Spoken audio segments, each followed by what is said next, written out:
Saúdo a todos nas três pontas do triângulo, damas e cavaleiros. Bem-vindo ao nosso canal. No vídeo de hoje vamos explorar três figuras muito intrigantes, muitas vezes mal compreendidas. Figuras essas: Lúcifer, o Diabo e os Daimons. Vamos desvendar as origens e significados desses conceitos, desmistificando algumas ideias populares e trazendo novas perspectivas. Então se ajeite aí e vamos nessa! Para entendermos completamente a figura de Lúcifer, é essencial explorar suas origens e como ele foi transformado ao longo do tempo em uma divindade pagã associada à luz para um símbolo do mal no cristianismo.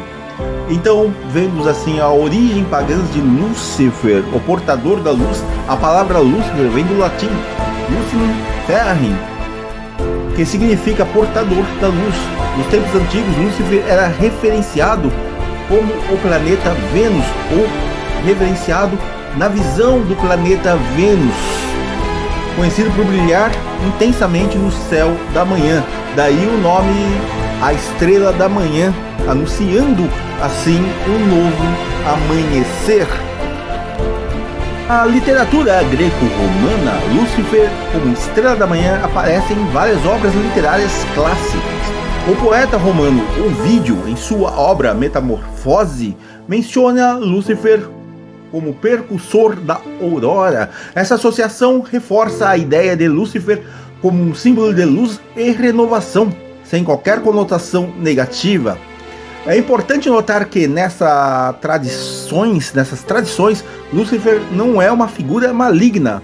Ele é simplesmente a representação do fenômeno Vênus, a estrela da manhã, assim se articulando e vindo aos céus. A visão de Lúcifer como algo negativo não existia na sociedade, na cultura greco-romana. Ele era visto como uma força positiva, trazendo a luz e esclarecimento. Entenda que essa sim é a origem pelo menos a nível ocidental, dessa força, dessa energia que chama-se Lúcifer. A transformação de Lúcifer de uma figura pagã positiva para um símbolo do mal está profundamente enraizada na interpretação cristã de textos bíblicos e na evolução teológica durante a Idade Média. A passagem crucial para essa transformação encontra-se no livro ali de Isaías, capítulo 14, versículo 12. Como caístes do céu, ó estrela da manhã, filha do alva, como fostes lançado por terra, tu que deliberavas as nações. Essa passagem originalmente é uma referência ao rei da Babilônia. Foi reinterpretada por teólogos cristãos como uma alusão à queda de um anjo rebelde, que nem constava mesmo naqueles textos, nem mesmo era constante nos textos de forma real. A tradução da estrela da manhã como Lúcifer, associada ao orgulho, e a queda foi consolidada tempos depois por alguns outros escritores, assim como John Newton. John Newton, em sua obra O Paraíso Perdido, ele denota essa queda de um anjo que ali se transforma em algo maligno. Durante a Idade Média, a imagem de Lúcifer como um anjo caído que se rebelou contra Deus e foi banido dos céus tornou-se central na demonologia cristã. Lúcifer foi associado a Satanás, o adversário de Deus, e passou a ser visto como líder dos anjos caídos e a personificação do mal. A literatura medieval, como a Divina Comédia de Dante Alighieri, solidificou esta visão. Na Divina Comédia, Lúcifer é retratado como um ser monstruoso preso no centro da terra, eternamente punido por sua rebelião.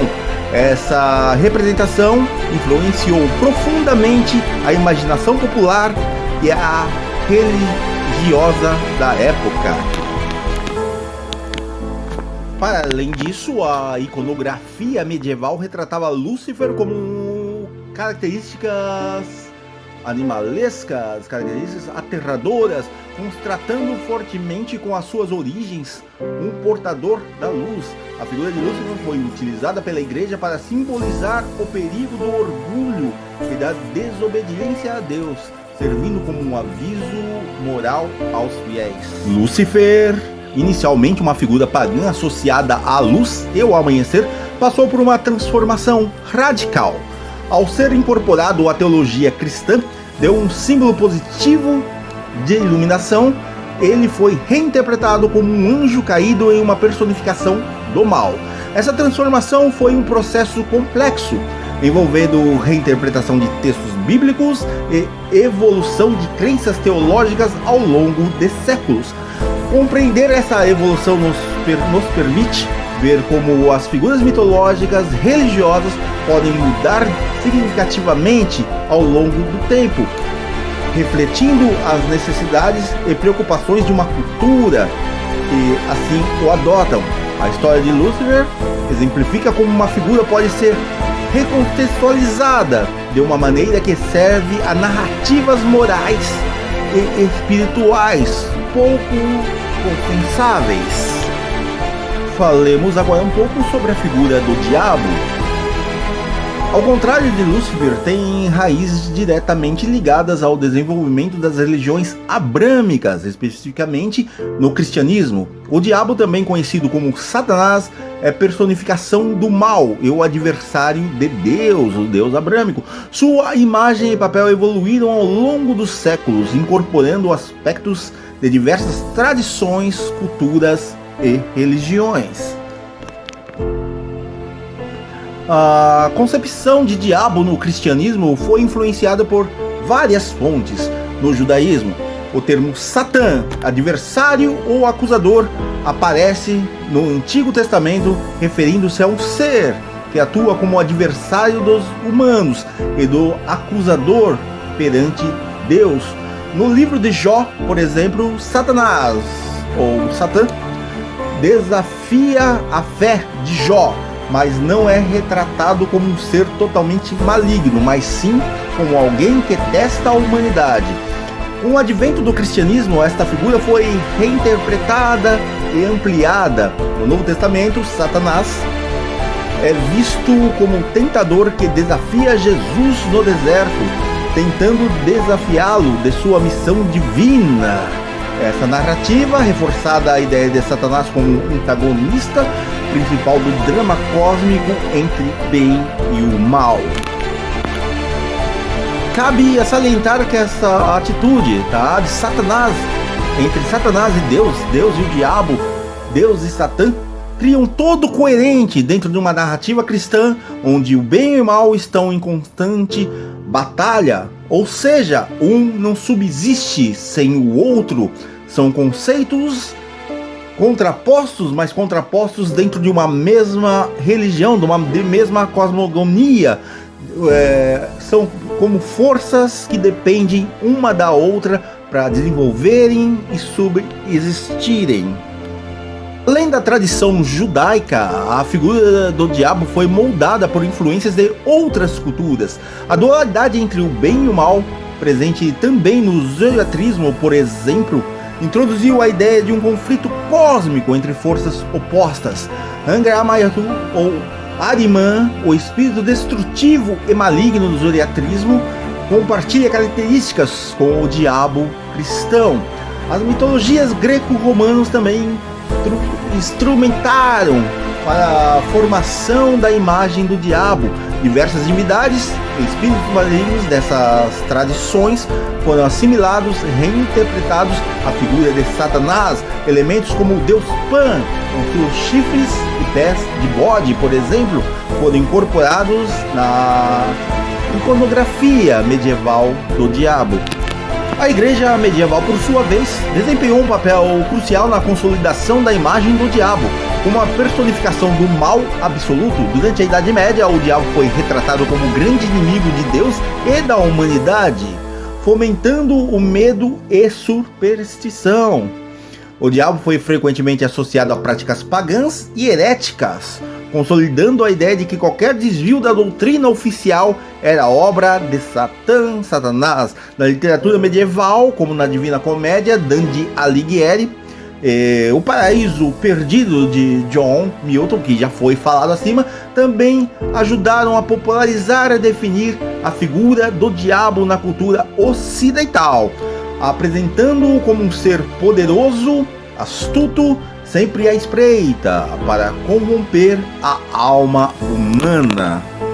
A figura do diabo no cristianismo é um complexo amálgama de influências, culturas, religiões, teologias. Ele serve como personificação do mal e principalmente antagonista de Deus, desempenhando um papel central na narrativa cristã de redenção e salvação. Não existe cristianismo sem diabo e não existe diabo sem o cristianismo. Essa amálgama, essa estrutura chamada diabo, Satã, ela é algo regressivo, algo destrutivo, algo sem iluminação. Ele é o braço esquerdo ou o braço direito que seja do cristianismo. Por isso, nós, irmãos do templo, nos afastamos dessa colocação de luciferianismo junto ao satanismo, pois são algo extremamente diferente em sua difusão e diferente em sua origem, e mais do que isso, no seu espírito, no seu amálgama, na sua profundeza. Lemos agora um pouco sobre o conceito e origem de daimons. Na filosofia grega, que foi onde isso tudo se originou, os daimons desempenhavam um papel crucial, especialmente nas obras de Platão e Sócrates. Famosos filósofos atenienses frequentemente mencionavam seu próprio daimon pessoal, esse último, Sócrates, seu daimon pessoal. Ele descrevia esse daimon como uma voz interna que o guiava e aconselhava especificamente em momentos de dúvidas ou decisões sérias a serem tomadas. Sócrates acreditava que seu daimon era uma força divina dentro de si próprio, que ajudava a seguir o caminho da virtude e da sabedoria. Ele descrevia essa voz não como uma entidade externa, mas como uma parte de sua própria consciência, uma manifestação da razão divina nele mesmo. Esse conceito influenciou profundamente a filosofia ocidental, introduzindo a ideia de um guia moral interno que nos ajuda a distinguir o certo e o errado. É interessante e necessário salientar que daimons não tem um significado originário como uma figura externa, não tem a ver com os deuses, não tem a ver com os demônios, e sim é uma figura interna de cada um, onde cada um tem isso dentro de si. Daimons, em seu próprio palavreado, que significa espírito. Então seria o espírito dessa pessoa, algo que vai além da carne e o osso dessa pessoa, que se manifesta em horas necessárias para essa pessoa. E é interessante até mesmo analisar que na filosofia originária de Sócrates e Platão, esse daimon era um ser que dizia sempre não. Então quando aquela pessoa não deveria tomar uma posição, ele dizia não. Então esse daimon também era visto como um opositor. Daí vem muitas inalações que levam a mistura filosófica posterior da igreja considerar esse nome como questões más, como fontes de mal. Mas assim não eram. Esses daimons, que eram os próprios espíritos dessas pessoas, buscavam o melhor caminho para a pessoa em si.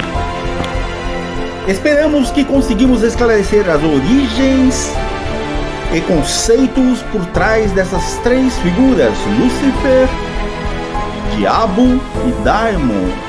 Inscrevam no canal, acione o sininho, compartilhe. Todos aqueles que tiverem coragem de se aventurar, venha ao nosso grupo interno. Links no QR Code e na descrição do vídeo. Raio Lúcifer, glorificada seja a estrela da manhã.